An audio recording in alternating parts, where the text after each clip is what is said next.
He had 3 months to live, and instead of running from death, he ran toward 5 broken boys no one else wanted. They laughed at him, mocked his choice. But what they didn't know was that love, not time, is what truly saves a life. This is the story of how one dying man gave everything and in return found a family that would carry his name far beyond the grave. This is not just a story. It's a piece of someone's hidden pain, quietly waiting to be heard.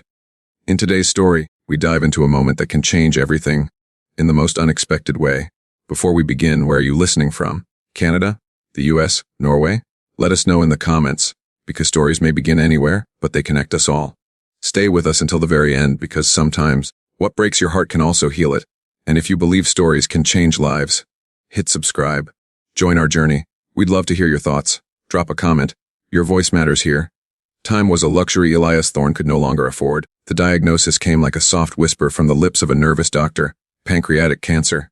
Stage 4. Inoperable, aggressive, fine 3 months, 90 days, just over 12 weeks. It sounded like a cruel riddle, but there it was printed in black ink on white paper, heavy like a tombstone. Elias stood in front of the full-length mirror in his penthouse suite, looking not at his wealth, reflected in the sharp suit, gold watch, and city skyline behind him, but at the man he had become. A billionaire by accident, a loner by design. He owned more than most could imagine. Jet planes, luxury hotels, art galleries, and land stretching across continents. Yet, when the nurse left his apartment that morning, her eyes full of pity, the silence swallowed him whole. No children, no wife, no family photos on the wall, only silence, and soon, dust. He didn't weep. Elias hadn't cried since his father's fists taught him silence. But that night, as the city flickered like stars beneath his balcony, he whispered a prayer he didn't believe in. Let me matter, just once. That same evening, while the world dined in luxury and raised glasses in rooftop bars, Elias took his custom Bentley into the part of town he had spent his entire life avoiding. The part his friends warned him about. The part where street lamps blinked out like dying candles and hope lay in torn shoes and hollow eyes. There, he saw them. 5 boys cold, wild-eyed, starving, sleeping beneath a rusted bridge with nothing but a shared threadbare blanket and each other. The world had given up on them. So had the system. They were invisible to most, inconvenient to the rest. Thieves, liars, street rats. The kind of kids his empire had crushed on its way to success. But Elias saw more. He saw versions of himself, the broken boy he had once been, before the world taught him the language of cruelty and the weight of money. The very next morning, headlines screamed. Ding billionaire adopts 5 troubled street boys. Has he lost his mind? They laughed at him, called it a publicity stunt, a deathbed delusion. But Elias didn't care. He was a man with a ticking clock in his chest, and 5 reasons to rewrite his legacy. What he didn't know, what none of them knew, was that these boys carried secrets deeper than scars, and that in healing them, he would uncover a truth that could shake the foundation of everything he thought he knew. And maybe, just maybe, time wasn't the cruelest enemy after all. The old bridge groaned under the weight of the world. Rust spread like veins across its once proud beams, and the faded graffiti whispered the names of forgotten kids who once called this place home. Beneath it, among piles of trash and shattered dreams, 5 boys huddled around a dented soup can filled with a flickering flame. Their names weren't printed in any newspaper, nor spoken by anyone who lived above the poverty line. To most, they were just shadows, until Elias Thorne drove under that bridge in a car worth more than the entire neighborhood combined. The engine hummed softly as the Bentley pulled up and stopped just a few feet from the boys. They paused mid-bite, one eating half a moldy sandwich, another sucking the salt from an empty chip bag. Instinctively they scattered. Run, shouted the eldest, tall and wary, with a scar that split his right eyebrow. His name was Kade, 16, the leader. Always watching. Always one step ahead of the cops, dealers, and worse.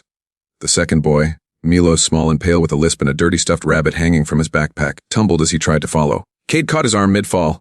Leave it, Kade barked. No, it's mine, Milo cried, scooping the rabbit into his arms. The others, Jay, Ezra, and Finn, each had their own burdens, trauma, hunger, silence, and rage. They didn't look back. No one did. But then Elias stepped out, not a cop, not a social worker, not a drunk. He stood tall in his black coat, his silver hair tousled by the breeze, his face unreadable. In his hand, he held not a weapon or a phone, but something far more disarming, an umbrella. It's going to rain in 3 minutes, he said quietly. You'll all be soaked. Stay. I won't hurt you. They stared, unsure. You lost? Kade asked coldly, narrowing his eyes. Or just crazy. Probably both, Elias replied, eyes fixed on the flickering campfire. I'm dying. Silence. Kade blinked. The hell you mean, dying? I have 3 months left. Elias paused. I could spend it drinking on a beach. Or, I could spend it with you. Ajay scoffed. What's this? Some kind of reality show stunt? Elias smiled faintly. No cameras. No tricks. Just me offering something different. Ezra, the quiet one with angry eyes, spat near Elias's feet. You think you can buy us like toys? No, Elias said softly. I think you already know what it feels like to be bought and discarded. That hit harder than any fist. They didn't admit it, but it showed in their stillness. I want to adopt you, Elias said at last. Milo's eyes widened. All 5 of us, Elias nodded. All 5. Jay laughed bitterly. You're insane, old man. Elias stepped closer. Maybe. But so are most people who do something that matters. The rain came right on cue, soft at first, then harder, soaking the broken mattress they had used as a bed. Water trickled into their makeshift shelter. Milo shivered and pulled his rabbit tighter. Kade clenched his jaw. Jay turned away, arms crossed. Ezra and Finn exchanged a glance. Elias opened his umbrella and held it over Milo. I know what it's like to feel forgotten, he said gently. I know what it's like to have nothing. Kade took a step forward, suspicious. Why us? Elias's voice dropped. Because I see something in you, something I wish someone had seen in me when I was your age. The thunder rolled overhead. Lightning carved the sky. And in that brief silence that always follows a storm's first breath, Kade said, If we say yes, what then? Elias looked each boy in the eye. Then we go home. My home. And I teach you everything I know. How to fight, how to build. How to be more than what the world expects. Ezra laughed darkly. And when you die in 3 months, you'll own everything I have. Dead silence. Jay's voice trembled. You're serious. Dead serious. No one moved. The rain sapped them all now, except for Milo still tucked under Elias's umbrella. The flame in the can sizzled and died, and in its place a tiny spark ignited. We'll think about it, Kade said finally. Take your time, Elias said, placing a business card on a dry patch of concrete. But not too long. He turned, stepped back into his car, and vanished into the storm like a ghost. They laughed, sure. Not because it was funny, but because laughter is what you do when the world offers you something so impossible, so outrageous, it has to be a joke. But that night, none of them slept. And at dawn, the card was gone. The car ride was quiet. Not the kind of silence that comes from peace, but the kind that simmers under tension, where every glance carries a question, and every breath feels borrowed. Elias Thorne's Bentley crawled up the winding road like a ghost ship through mist. The boys sat in the back, stiff and wide-eyed. 5 street kids wrapped in patched hoodies and second-hand sneakers, now rolling past $1,000,000 homes and perfectly trimmed hedges. The world looked too clean, too polished, like a dream that could crack open any second. Kade sat closest to the window, jaw clenched, eyes scanning everything. He still didn't trust Elias. None of them did. But he'd made the call. 3 months, Kade had said to the others before dawn. We stay 3 months, we eat, we sleep in beds, we learn what he's playing at, but we don't get comfortable, we don't get soft. Ajay had shrugged. I'm in. Food's food, Ezra agreed, reluctantly. Milo had already packed and Finn, quiet Finn, just nodded. Now, as the iron gates creaked open and the car rolled into Elias's estate, the 5 of them sat frozen. The house on the hill was nothing like they imagined. It wasn't cold and modern. It was old, weathered stone, ivy crawling up the walls, and windows that glowed warm like candlelight. It felt alive, like it had stories to tell. Elias parked in front of the main steps and turned to them. Before we go in, he said, voice low, you should know, this place isn't just a house. It's a second chance. Second chances don't exist. Ezra muttered. Elias opened the door anyway. A butler greeted them. A stiff man in a black suit with gray hair and an expression like he'd been forced to swallow a lemon. This is Gregory, Elias said. He's been with me for 20 years. If he glares at you, it means he likes you.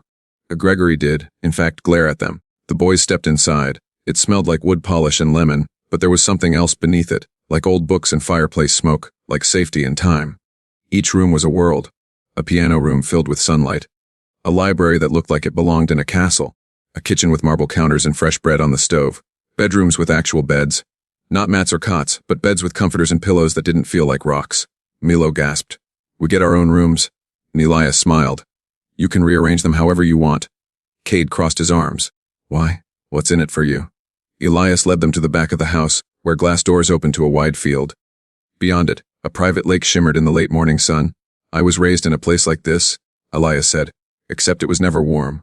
My father used to say, comfort makes boys weak, so I built something different. A home that heals. The boys looked around. They didn't say anything. Not yet. But the seeds were being planted. Elias showed them the training room next. Punching bags, weights, even a boxing ring. We train every morning, not because I want soldiers, but because strength builds discipline. And discipline builds pride? Ajay grinned. Can we fight each other? If you must. Elias chuckled. But only if you clean the blood off the floor. Ezra finally cracked a smile. By evening, they had unpacked, or at least thrown their bags into the rooms they claimed. Milo had already placed his stuffed rabbit on a velvet pillow. Finn was writing in a tiny notebook he never let go of. Jay was bouncing a ball down the marble hallway, and Ezra was testing the sound system. Kade, meanwhile, found Elias in the study seated beside a fireplace. "You still didn't answer me," Kade said.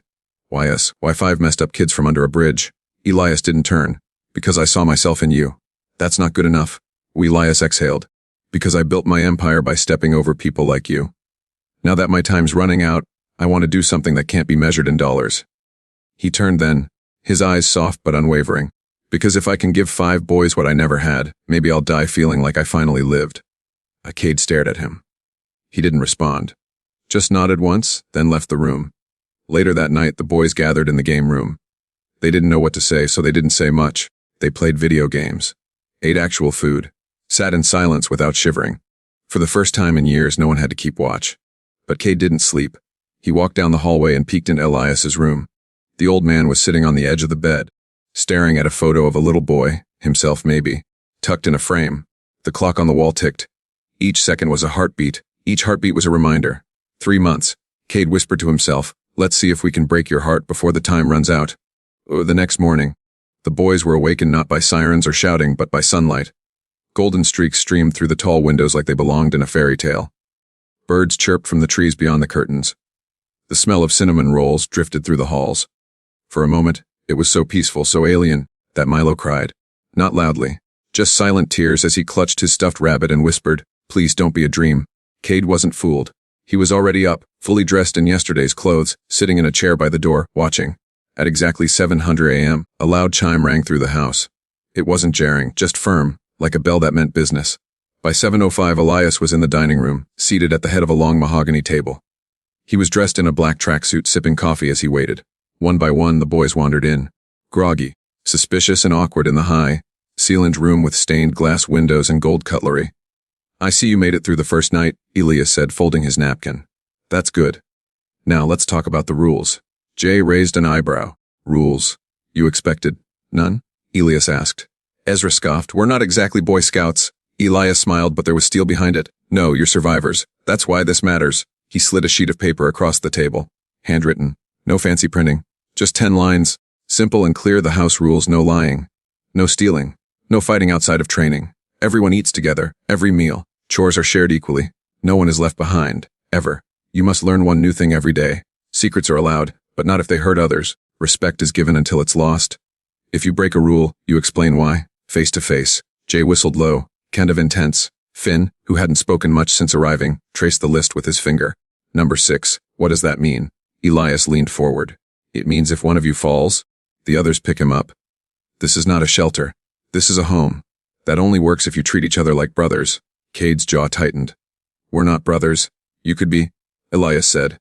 "No, we've survived because we don't trust people. We don't get close. We don't make promises." The Elias nodded. "And how's that working out for you?" Kade said nothing. Milo raised his hand timidly. "What happens if we break a rule? You sit with me. We talk about it. No screaming. No hitting. Just the truth." Ezra sneered. "And if we lie? Then we try again, and again, until the truth comes out." Jay frowned. "You're weird, old man. I've been called worse." Elias stood. "Now finish your breakfast. At 800 sharp, we begin training." The training room wasn't just weights and punching bags. It was discipline. Elias had designed every square inch to teach survival, without chaos boxing, yoga, breathing exercises, even chess. Life is a battlefield, Elias explained. But most people lose not because they're weak, but because they're undisciplined. You want to beat your past, learn to master yourself. They groaned and joked at first. Jay called the yoga stretches pretzel torture. Milo giggled every time someone fell. Ezra resisted the boxing gloves. Kade watched everything with eagle eyes, saying little. But slowly something shifted. By mid-morning, sweat soaked their shirts. Ezra landed his first clean punch on a bag. Finn cracked a smile playing speed chess against Gregory the butler, and won. Milo balanced on one foot longer than anyone else, and Jay admitted yoga was kinda badass. Kade didn't speak during training. But at the end of it, when Elias offered him gloves, he took them. They sparred for 3 rounds. Kade was fast, tough, but Elias was precise, like a machine. He never hit hard, just enough to remind Kade of his place. When the final bell rang, they both stood, breathing hard and locked eyes. "You've been fighting your whole life," Elias said. "But only to survive. I'll teach you how to fight to protect." Kade lowered his gloves. I don't need anyone to protect. Elias replied, then why are you still here? That night, they sat together at dinner. Real food, laughter, even conversation. Jay told a story about stealing a frozen pizza from a gas station and eating it raw. Milo recited a terrible poem he wrote about Gregory's hair. Ezra and Finn argued about superheroes. Kade said nothing, but stayed at the table long after his plate was clean. Then Elias stood. One last thing before bed, he said, his voice suddenly different. Slower. Fragile. He reached into a small wooden box by the fireplace and pulled out a sealed envelope. I'm writing letters, he said. One for each of you. To be opened after I'm gone. The room turned to ice. You're really going to die? Milo asked, his voice trembling. Elias met his eyes. Yes. The Jay swallowed hard. What happens to us when you're gone? What Elias looked at each boy one by one. That's what these 3 months are for, he said quietly. To make sure you never have to ask that question again. Ezra stood and left the room. Kade picked up his plate and walked into the kitchen without a word. Milo buried his face in his stuffed rabbit. The mood had cracked. The truth was a splinter. But in the silence that followed, Finn, the quietest of them all, picked up the envelope Elias had placed on the mantel and held it to his chest. I'll wait, he whispered. But you better not make me open this too soon. Ezra didn't believe in second chances. He believed in pain and survival and fists and fury. That's what the streets had taught him. That's what his mother's boyfriends had carved into his bones. Kindness was a trick, love was a trap, and people like Elias Thorne, they only pretended to care until you made a mistake, then they crushed you. So, when the others fell into routines, waking for training, sitting down for meals, laughing during chess matches, Ezra stayed on the outside. He ate last, spoke little, trained like a storm. He didn't want to belong. He just wanted the clock to tick faster, to get the whole 3-month fairy tale over with before it broke him. That morning, the fire started in his fists. He was in the gym, boxing alone. The bag swung like it owed him money, and he hit it with everything he had: anger, confusion, memory. Sweat soaked his shirt. His knuckles bled through the wraps, but he didn't stop. Elias watched from the doorway. You're hitting too high, Elias said softly. Aim lower. The ribs. Ezra ignored him. Elias stepped in and caught the bag mid-swing. You're not angry at the bag. Ezra's fists froze mid-air. Elias held his gaze. You're angry at yourself. That did it. Ezra punched the bag one last time, hard enough to knock Elias slightly back, and stormed out. He walked for hours through the estate grounds, past the lake, through the old orchard that had overgrown with time, until he found a small cabin near the edge of the woods, locked, abandoned. He kicked open the door and stepped inside. Dust swirled in the air like memories. There were old chairs, faded books, cracked glass, a place no one had touched in years. It felt perfect. Ezra returned the next day and the next, turning the cabin into his hideaway. He brought candles, matches, a journal he never admitted he had. He didn't write in it, just stared at the blank pages like they were daring him to say something real. One evening, he lit a small fire in the cabin's old stone fireplace. It caught fast, flames licking at the wood like hungry mouths. He sat across from it, hugging his knees, letting the warmth fill his chest like it hadn't in years. That's when Elias appeared at the doorway. Mind if I join you, he asked. Ezra shrugged. Free country. Elias sat beside the fire, silent. After a while, Ezra spoke. You ever want to burn the world down? Elias nodded. More times than I can count. Ezra stared at the fire. Why didn't you? Because I realized the world already does that on its own. I didn't want to be part of the problem anymore. Ezra looked away. When I was 7, my mom left me alone for 3 days. I had to steal crackers from a gas station to survive. When she came back, she slapped me for making her look bad. He laughed bitterly. And I still cried when she left for good. Elias said nothing. Ezra clenched his fists. You don't get it. You sit in your castle with your second chances and your dying wishes. But people like me, we don't get saved. We rot slowly. Elias leaned forward. You're right, I can't save you, but I can give you the tools to save yourself. Ezra's voice broke. I don't know how. The Elias reached into his coat and pulled out a small folded photo. He passed it to Ezra. It was of a young boy, bruised, crying, sitting alone on a cracked concrete step. That was me, Elias said, age 9. My father hit me so hard I couldn't see out of one eye for a week. But I still thought I deserved it. I told myself, if I were better, he'd love me. That lie followed me for decades. Ezra's hands trembled as he held the photo. Elias leaned back. You have every right to be angry, Ezra. But if you let that fire consume you, it'll turn you into the very thing you hate. Ezra stared at the flames. So what do I do with it? You use it to build something better. Ezra didn't speak. But that night, when he returned to the house, he joined the others at dinner. For the first time, he filled his own plate. He even passed the bread to Milo. Jay whispered to Kade, he's warming up. Kade smirked. He's still a volcano. Later in the hallway, Elias found a note taped to his study door. No name, no fancy handwriting. Just a single sentence. I'm not ready to forgive myself yet, but I'm trying. He smiled, folded it carefully, and placed it in a drawer filled with small letters and secrets. That night, Ezra returned to the cabin and opened his journal. The first page read, "If I'm more than what they did to me, who am I?" He didn't have the answer yet, but for the first time in years, he wanted to find out. It started with laughter. Jay's laughter always came in bursts, loud, contagious, alive. That night, it echoed through the halls of Elias's estate as he and Milo raced down the staircase on cardboard sleds, yelling like kids on Christmas morning. "Faster?" Milo shouted, clutching his stuffed rabbit with one hand and the railing with the other. Jay grinned, eyes wide with mischief. "No brakes, baby." They hit the landing with a crash and a chorus of laughter. Even Gregory, the eternally grumpy butler, cracked a twitch of a smile as he passed with a tray of hot cocoa. Elias stood at the top of the stairs, arms crossed, watching with a ghost of a smile on his lips. "Try not to break anything, especially yourselves." "Yes, sir," Jay called out with a mock salute. Kade chuckled from the couch, flipping a page in his book. Ezra watched from the corner, still guarded, but less tense than usual. Even Finn, who rarely spoke, was doodling quietly beside the fireplace, eyes flicking up occasionally to follow the chaos. For a moment they weren't broken kids. They were just boys in a home. But moments like that, they don't last forever. That night, after everyone had gone to bed, Jay stayed awake. He sat by the window, legs pulled up to his chest, staring out into the fog. The sky was heavy with stars, but his eyes didn't track constellations. They searched the shadows. The streetlights that framed the driveway. The dark trees that lined the path.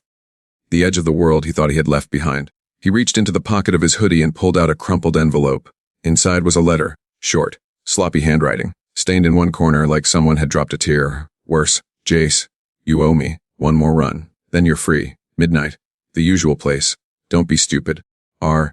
Jay folded the letter carefully, heart pounding. He told himself it would just be one last job, just to clear the debt. They'd all been part of that life before Elias. But while the others had cut ties, Jay had made promises. And now, someone was cashing them in. He grabbed his coat, slipped out the back door. Didn't even say goodbye.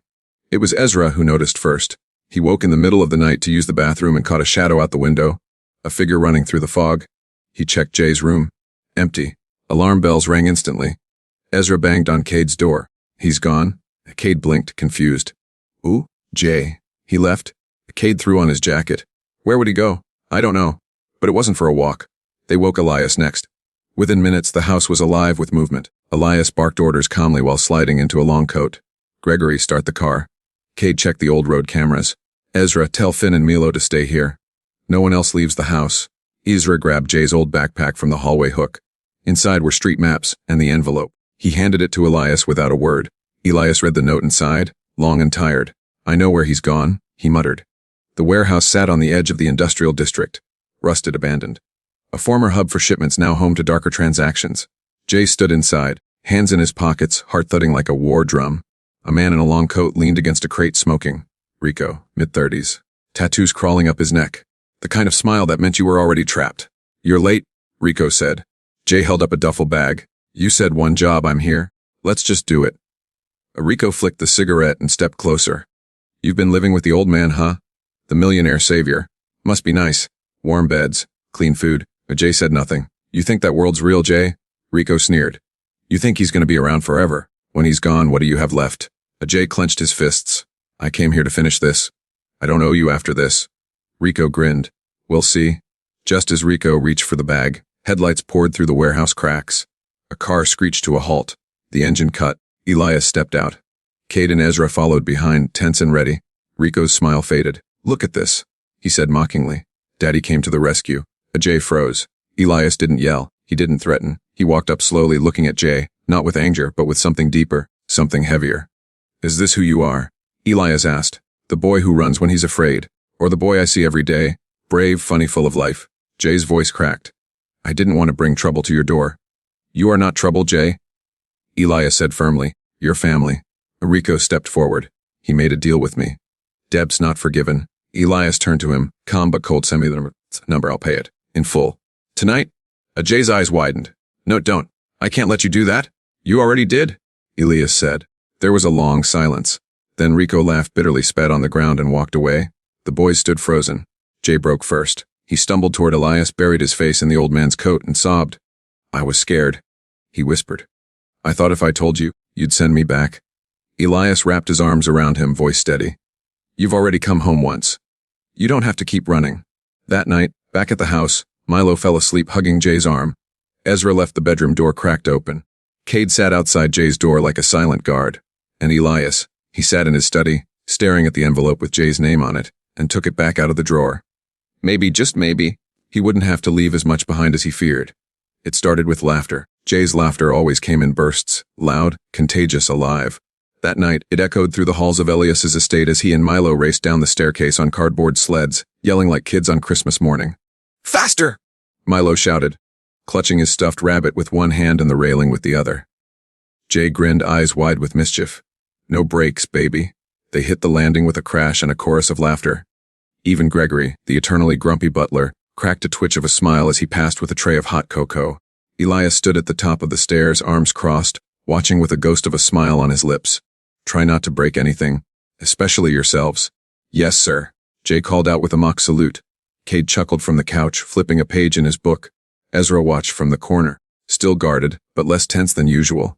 Even Finn, who rarely spoke, was doodling quietly beside the fireplace, eyes flicking up occasionally to follow the chaos. For a moment, they weren't broken kids, they were just boys in a home. But moments like that, they don't last forever. That night, after everyone had gone to bed, Jay stayed awake. He sat by the window, legs pulled up to his chest, staring out into the fog. The sky was heavy with stars, but his eyes didn't track constellations. They searched the shadows. The streetlights that framed the driveway, the dark trees that lined the path. The edge of the world he thought he had left behind. He reached into the pocket of his hoodie and pulled out a crumpled envelope. Inside was a letter, short, sloppy handwriting, stained in one corner like someone had dropped a tear, or something worse. "Jay, you owe me. One more run. Then you're free. Midnight, the usual place. Don't be stupid." R.J. folded the letter carefully, heart pounding. He told himself it would just be one last job. Just to clear the debt. They'd all been part of that life before Elias, but while the others had cut ties, Jay had made promises. And now someone was cashing them in.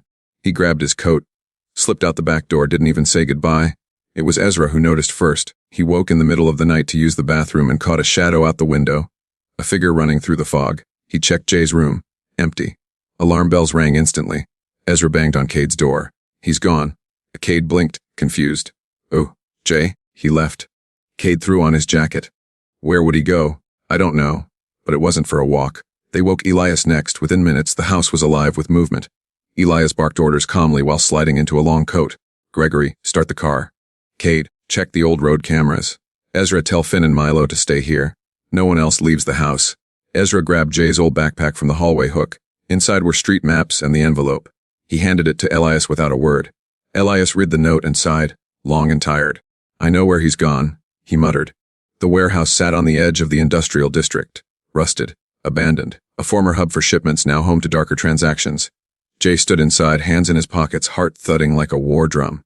A man in a long coat leaned against a crate, smoking. Rico, mid-30s, tattoos crawling up his neck. The kind of smile that meant you were already trapped. "You're late," Rico said.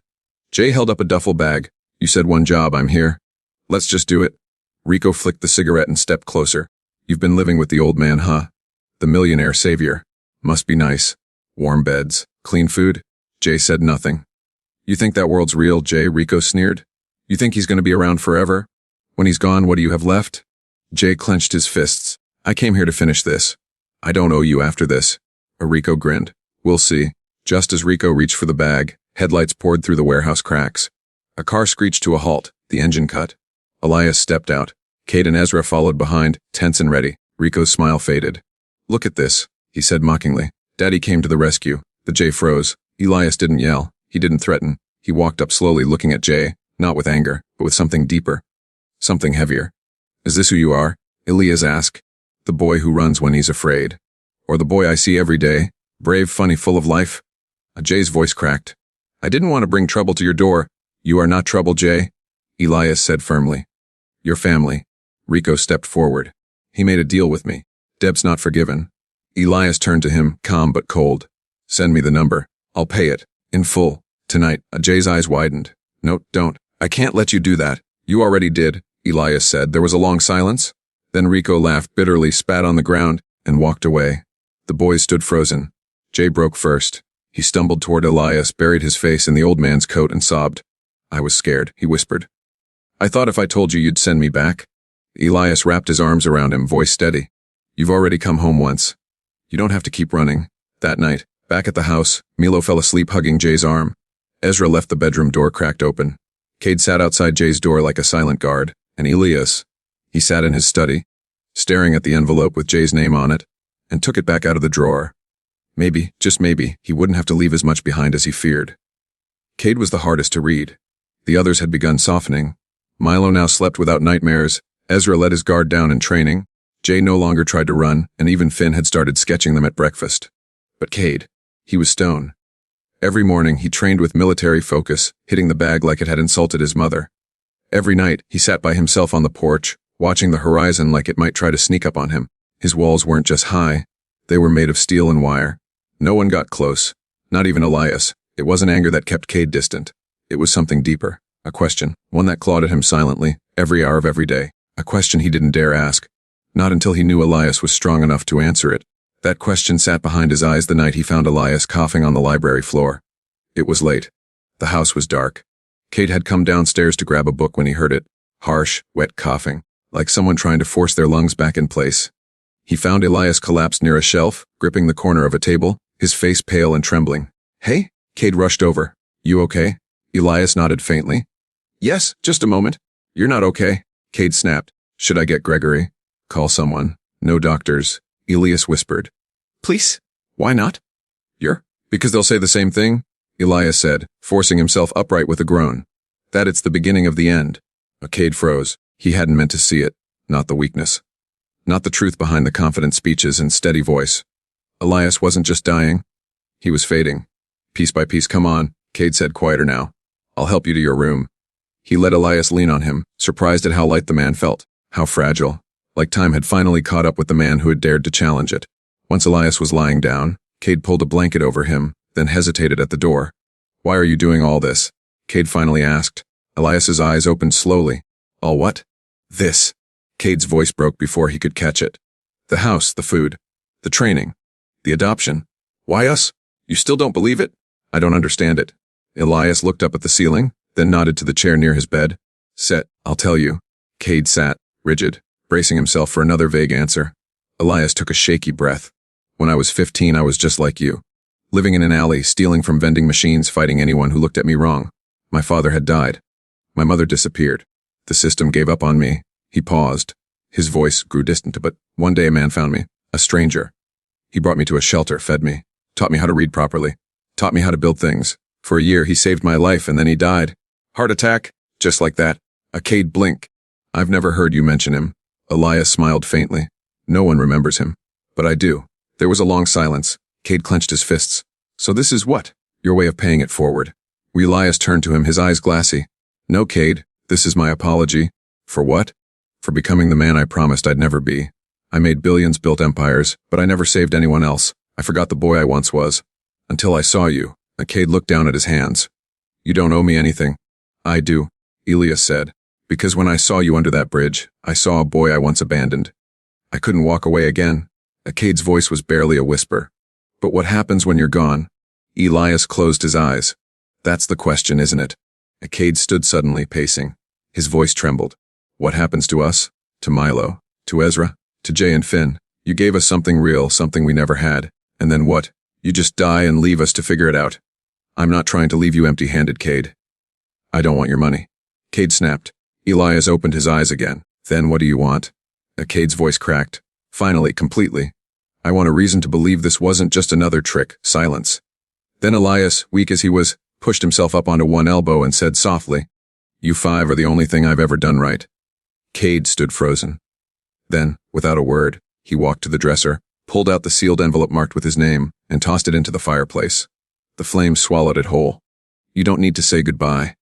Kade muttered, "Not yet." As he left the room, Elias's voice followed him. "I'm proud of you, Kade." Kade didn't turn back, but in the hallway he wiped his eyes with his sleeve, and for the first time since he was 12 years old, he let himself cry. Not because he was weak, but because he was finally letting himself feel what strength had always buried. Milo was the youngest, and the smallest, of the five. He barely spoke above a whisper. His eyes always darted around a room before he entered, as if checking for ghosts. He slept with his stuffed rabbit every night, even during thunderstorms, clinging to it like it held his entire world together.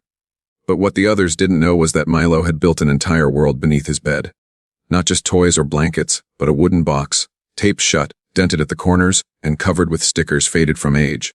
He'd carried it from group homes, shelters, and finally the street. It was his most guarded secret. Inside the box lived memories, some good, most not. A photograph of a woman with warm eyes and tired hands.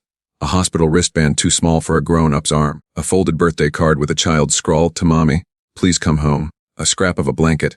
A button from an old jacket. A drawing of a house with a sun too big for the sky. He called it his, before box, before the streets. Before pain. Before he had to grow up too fast. One rainy afternoon, while the others were busy, Ezra lifting weights, Jay watching old movies, Kade and Finn helping Gregory organize the library. Milo sat cross-legged in his room, the box open before him. The house creaked under the weight of wind and storm. Elias knocked gently. "Can I come in?" Milo looked up, startled, scrambling to close the lid. "Why, yeah, just a second." But Elias had already seen it. He entered slowly, his cane tapping the floor like a soft metronome. "That your treasure box?" Milo hesitated, then nodded. "Sort of." Elias knelt slowly, his knees cracking. He sat beside Milo, not too close, not too far.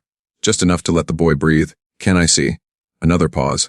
Then, with trembling fingers, Milo opened the lid. Elias said nothing as he looked inside. Just studied the items like sacred relics. He picked up the photograph gently, wiping a smudge from the corner. "Your mom." Milo nodded. "She got sick. Real bad. I stayed with her in the hospital, slept in the chair. For days I kept drawing her happy pictures, thinking it would help." Elias listened. "One day," Milo continued, voice cracking, "they said she was sleeping, but she wasn't, and they took her away. I waited in the lobby for her to come back. But she never did." Elias's hand clenched slowly around his cane. "They sent me to a place, said it'd be better. But the lady there, she hated kids, especially the quiet ones. She used to lock me in the laundry room when I cried." Milo pulled out a crumpled drawing. "So I stopped crying." Elias took a slow breath. "You don't have to stop anymore." Milo blinked up at him. "What if crying makes me weak?" Elias shook his head. "Crying is what strong people do when the pain is too big to hold alone." Milo's lips trembled. He buried his face in the stuffed rabbit. "She was the only person who ever loved me," he whispered. "Until maybe now." Elias placed a hand on his shoulder. "You are loved, Milo. Not maybe, not someday, now." For a long while, the rain filled the silence between them. Then Milo reached into the box again. This time he pulled out something new, a folded piece of paper. Fresh, not weathered like the others. He handed it to Elias. It was a letter, written in Milo's careful handwriting. "To Elias, if you die, please don't let them split us up.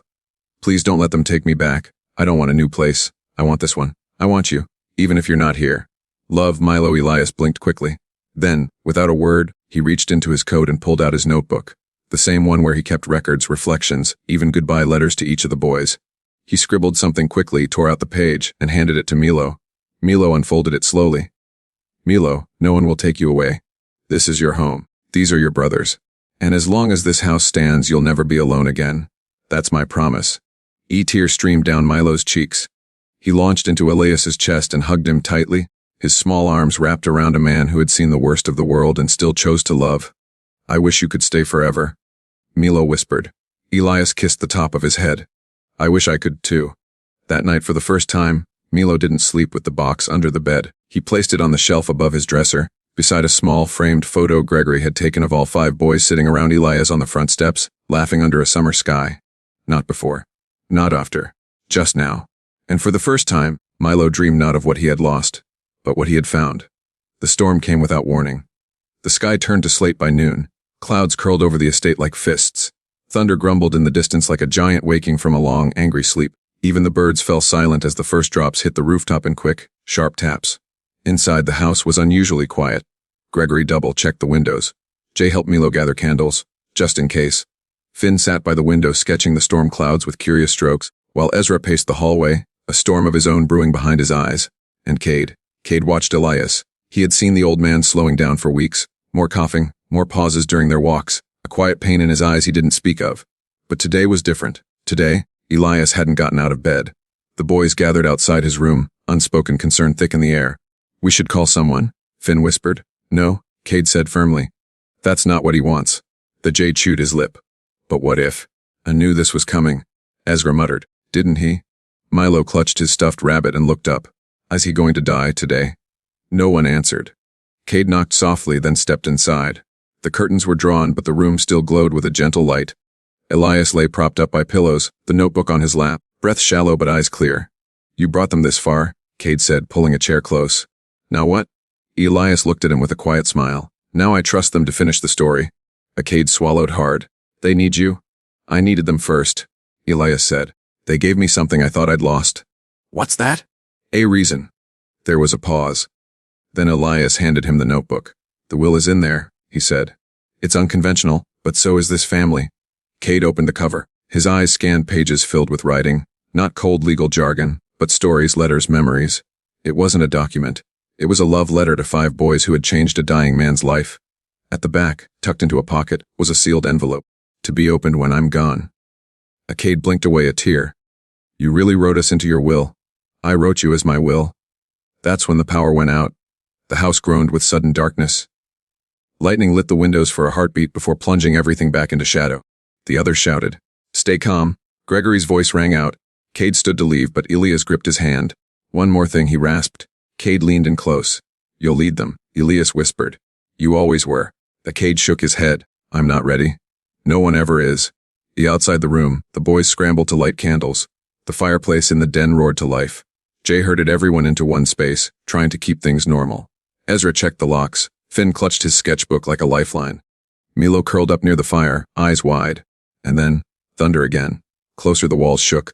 Kade stepped into the room, Elias's notebook clutched in his arms. He's sleeping, he said quietly. They all turned to look at him. He asked me to read something to you. He sat down by the fire, opened the notebook, and flipped through until he found the page Elias had marked with a golden paperclip. Here it is, he said, voice steady though his hands trembled. It's titled My Sons. They listened in silence as Kade read. To the boys who saved me, the J, with your laugh that chases away darkness, you reminded me that joy still exists even after loss. Ezra, with your fire and fight, you taught me that anger can become purpose if someone is willing to listen. Finn, your quiet strength reminded me that not all heroes speak loudly. Some draw the world into being. Milo, your heart, your pure, gentle heart reminded me what love feels like when it has no conditions. Kade, you were the mirror I was too afraid to face. The boy who saw everything and still stayed. You are not my replacement.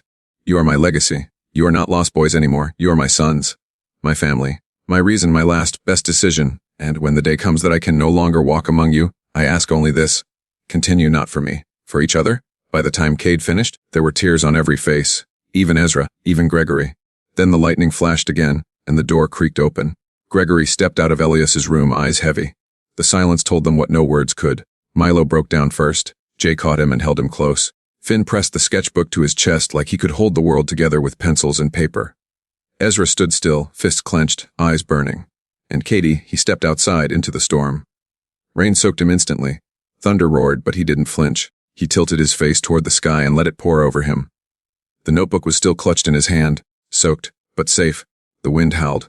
The trees bent, and Kade whispered through the storm, "We're not lost anymore." He wasn't speaking to the sky. He was speaking to the man who had given them everything, and now trusted them to carry it forward. Behind him the door creaked open. Jay, then Ezra, then Finn guiding Milo one by one, they stepped into the storm with him. No umbrellas, no fear, only love, only memory, only the future Elias had trusted them to build. The rain had passed. Morning broke gently over the Thorn estate, bathing the world in golden light. The storm had left everything wet and glistening. Raindrops hung from the trees like trembling tears. The wind was softer now, like it too had said goodbye. Inside the house there was a stillness, not the kind born of fear or loss, but something more sacred, reverent, as if the walls themselves understood they'd just witnessed the end of one story and the quiet, aching beginning of another. Elias Thorn was gone, and yet, somehow, he was everywhere. His cane still leaned near the library door. His sweater still hung from the back of his reading chair. His mug, with the chipped handle, waited patiently beside a stack of unfinished books. The scent of him, faint cologne, old wood, mint tea, still lingered in the hallway like a memory refusing to fade. Kade woke before the others. He had barely slept. Instead, he sat in Elias's chair, notebook in his lap, reading every page, every thought, every lesson, every whispered hope Elias had penned in that steady, slanted script. And then he found it. A letter tucked inside the back cover. Addressed not to one, but to all 5. He stared at it for a long time before rising, walking through the house, and gently waking the others one by one. Jay stumbled in with messy hair and red eyes. Ezra entered silently, his usual tension replaced with quiet grief. Finn walked barefoot, hugging a blanket. Milo clung to Jay's hand like it was the only thing keeping him afloat. They gathered around the fireplace, the same spot they had sat so many times before, when Elias had read to them, challenged them, laughed with them. Kade unfolded the letter slowly, his voice soft but steady. To my sons, if you're reading this, I am gone. But don't let that word fool you. Gone doesn't mean lost. Gone doesn't mean the end. It simply means I've stepped off the stage so the 5 of you can take the spotlight. I have watched each of you rise from ashes the world tried to bury you in. I've seen fire in Ezra, light in Jay, depth in Finn, innocence in Milo, and leadership in Kade. You are not the broken things they said you were. You are warriors, dreamers, builders, survivors. You are brothers. This house, this land, and everything I leave behind, it belongs to all of you now. Not just as a place to live, but a place to become. Become the men no one expected you to be. Become the family no one thought you deserved. Become the proof that love is stronger than pain. Let the doors remain open. For others like you, if your hearts allow it. Let this place grow, not just in size but in soul. Live boldly. Cry when you must. Laugh louder. Fight only when you must, and always for the right reasons. And when you miss me, look at each other. I'll be there. Always. Love. The word hung in the air like a prayer. Dad. Jay wiped his eyes first, then let out a breathless laugh. He really said it, huh? Dad. Ezra's voice was low. He always meant it. I just didn't believe it until now. Finn opened his sketchbook and flipped to a new page. Milo leaned on Kade. He still feels here. Kade looked around the room, heart heavy but whole. Because this was never about him staying. It was about him leaving us with something we never had before. Would Jay raised an eyebrow. What's that? Kade folded the letter and tucked it gently back into the notebook. A home. That day, the boys know, the brothers, spent every hour filling the house with life. Milo helped Gregory plant wildflowers in the garden Elias used to water by hand. Jay painted the front steps with colors Elias had once called too bright, but secretly loved. Finn drew portraits of Elias in every corner of the estate, subtle sketches on the wall panels, soft pencil lines behind door frames, as if etching his memory into the very bones of the house. Ezra installed a new boxing bag in the gym and whispered, "For you, old man," before throwing the first punch. And Kade, he opened the front gates, and didn't close them again. Weeks later, a knock echoed through the now bustling house. Kade opened the door. A boy stood there. Thin, dirty, eyes too old for his age, holding a torn backpack and nothing else. He didn't say anything. He didn't need to. Kade knelt, placed a hand on the boy's shoulder and smiled gently. You hungry? The boy nodded. Good, Kade said. You're home. He led him inside. The door stayed open behind them, just like Elias would have wanted. But for them, it was just the beginning. He had only 3 months left to live. But instead of choosing time, he chose love. He took 5 homeless boys from the streets and made them his sons. People laughed, mocked him, but they didn't know that real life isn't measured by time. It's measured by connection. This is the story of a dying man who gave others the courage to live and bound a broken family together forever